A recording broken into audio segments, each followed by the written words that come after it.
It doesn't matter if you're a genius like Senku, a communist like Tsukasa, a magician, gorilla, watermelon, a search engine, you name it. Life will always be difficult and unfair. Some drunk old guy beat you up, your sister had pneumonia since birth, or the death of a special someone. Life's a tragedy and shit has happened to you. You then become resentful and cynical. Therefore, we should blame it on society and overtake the government. No, we should not go back to what had happened in the Soviet Union. It's just unacceptable. So what can we do, despite life being a tragedy? Science has significantly made life better. The discovery of electricity, for example, has made it possible for humans to navigate the darkness at night. Then there's the internet. Without it, I wouldn't be able to upload videos like this or watch anime, and neither can you. Other inventions such as vehicles has definitely helped life in regard to transportations. From cars to airplanes and even rockets, space exploration is not possible due to the brilliance of science. If you study chemistry, chances are that your teacher can't do shit and bores you to death. Dr. Stone helped us rediscover the importance of science by educating audiences on the great scientists, the significant inventions of science, and the impact it has on mankind. All of this could be achieved through Senku, because he possesses an important quality that all of us should have: curiosity. But understanding how science works is not enough to counter Tsukasa's argument, which is that science will always be misused to create weapons of destruction. Here's why. Although Senku and his friends love to crack jokes, his personality is oftentimes misunderstood. And no, his smirks do not mean he is evil, because Senku is a sweetheart deep down. Senku is a very straightforward person, giving the impression that he only cares for science and treats others as if they're tools. As a scientist, you must be objective with your task. Facts and statistical data have no feelings, so should your methods. I'm not saying that being objective is bad, because as a scientist, you absolutely need to be damn objective. You want to make sure that you are efficient and non-biased, otherwise your research will be invalid and false. However, this train of thought has slowly become a perspective. This is the sole reason why science could lead humanity to a catastrophe.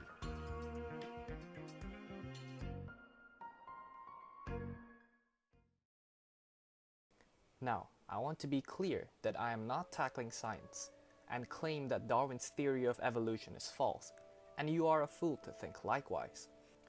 I just want to point out the driving force beneath science, which is rationalism. Rationalism serves as the basis for the scientific perspective, which is logic. Let's look into the word logic.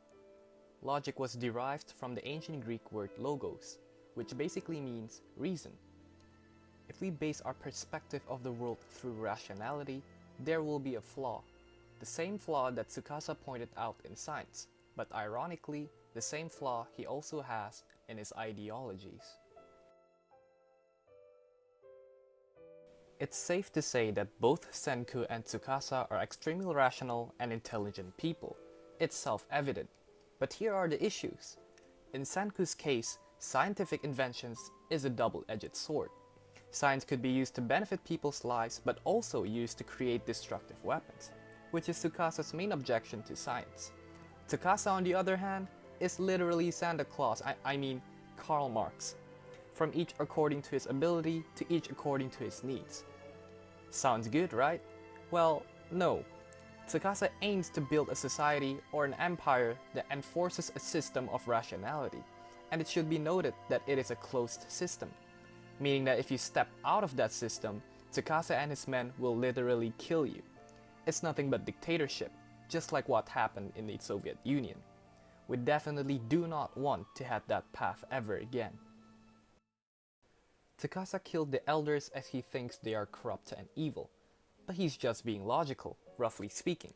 His goal is to revolutionize the world, and eradicating the elderly people does make sense in his viewpoint. You can say that it's inhumane or call him a murderer, but that won't change the fact that he is correct, logically. But again, killing someone is just wrong. There's something wrong with killing your own kind. Therefore, viewing the world through a rational perspective is not enough. Rationality is still incomplete to life's puzzle. There's one more missing piece, something that considers emotions and our actions, which is myth. Now you might be thinking, what does myth has to do with the world? We clearly know that dragons do not exist. But there's a reason. There's a reason why archaic people wrote mythological stories. Byakuya Ishigami created the 100 Tales to pass down knowledge from generations to generations. The knowledge is expressed in the form of stories, hence the 100 Tales. These are also the mythological stories that our ancestors have been doing, and there's a purpose for that. One, obviously, is to pass down information, but how can we ensure that we make use of those information? The 100 Tales consists of stories that tells the villagers to stay away from dangerous animals, how to collect food, and also a story about minerals. The stories kept the village to be secured, and eventually, Chrome took a liking in collecting rocks, just like what Byakuya had predicted. Why do people love films, novels, and also anime? Is it because of the characters? Well, likely. Or is it because of the plot? Well, all of that, because stories regulate our emotions. So what are emotions? Scientifically, emotions are the chemical reactions that occurs in the synapses of our brains. But what is beyond that scientific fact? Emotions are feelings that are necessary for the implications of behavior. For example, if something is scary, then you get the hell away from it. If something is pleasurable, like masturbating, then you probably want to keep on doing it. Story makes you behave in a certain way because otherwise you will not do anything. Stories help us to get from one point to another. It is what keeps us going. Here's an example. Imagine you are going to a cafe to buy some coffee, and then suddenly somebody puts a gun to your face. You will definitely feel terrified. Unless you're Senku. You would pause and try to figure out what the hell is happening. Before you realize it, anxiety kicks in and you start shitting your pants. Stories consists of three things. You have a present, a desired future, and the carrying out of plans in order to reach your desired future. The plans itself are another repetition of the same story structure. It will then be divided into smaller stories. The distinction of two variables is what make you move. You basically have a heaven and hell. Mythological stories are powerful, just like how films, anime, and novels work. They aren't just stories. They're the fundamental value system that we deeply have within us. They're not made up, but inherited through the products of evolution. This is why we have the good versus evil theme that's depicted in the shonen genre. The same goes for the ancient mythological stories. Stories have intrinsic values that would derive from the behavioral patterns of people. Good patterns, such as collecting food, are then written into stories. The same goes for bad patterns, which are the encounters with dangerous animals. This was how mythological stories were created, the same manner in which Byakuya wrote the 100 Tales. Then again, we have the issue of going too far. If you remove logical thinking and solely focus on the arts, music, or stories, you'll die. You'll make naive decisions and everything will be out of control. You can dream of having 100 2D waifus, but sorry to break it to you, man, reality is not like that. Reality is a much crueler place. It's ruthless, brutal, and full of suffering. Too much logic will lead to arrogance and tyranny. Too much stories will lead to delusion and chaos. In this world we know so little of, what meaning can we pursue then?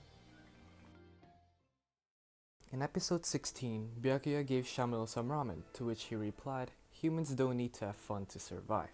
Yet what was the result? He tried it, and he said that it was delicious. He had fun doing that.